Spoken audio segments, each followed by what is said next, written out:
జనసేన వినుత విదేశాల్లో కార్పొరేట్ ఉద్యోగాలు చేస్తూ లక్షల జీతాలు కాదు కోట్ల సంపాదనని వదులుకొని రాజకీయాల్లోకని వచ్చారు భర్త చంద్రబాబుతో కలిసి. ఇద్దరు పార్టీకి ప్రాణంలాగా పనిచేశారు.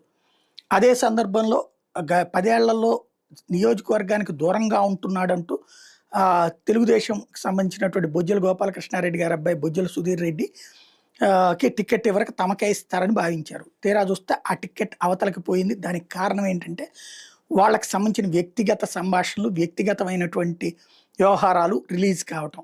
ఆ కారణంగానే పోయింది. దానికి అంతటికి కారణమైనటువంటి డ్రైవర్ రాయుడిని హత్య చేశారు అన్నటువంటిది ఆ శవం దగ్గర వాళ్ళు ఉన్నారన్నటువంటి వీడియోల కారణంగా అరెస్ట్ చేశారు. తమిళనాడులో వదిలేసినటువంటి నేపథ్యంలో అయితే నేను హంతకురాల్ని కాదు, మా ఆయన హంతకుడు కాదు అంటోంది ఆమె. అదే సందర్భంలో వీళ్ళు కాకపోతే ఎవరు హత్య చేస్తారు, ఎందుకు చేస్తారు? ఇది $1 మిలియన్ ప్రశ్న.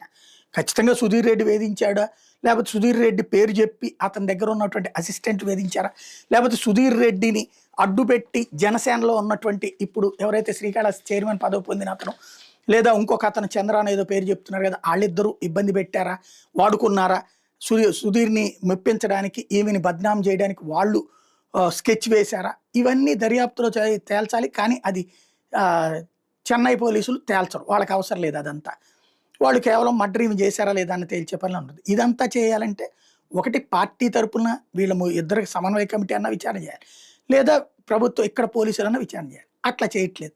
అప్పుడు ఆమెని హంతకనాలా కాదనాలా, సుధీర్ రెడ్డి కుట్రదారనాలా కాదనాలా అంటే ఎవరి పార్టీ వాదన వాళ్ళదిలాగానే మిగిలింది.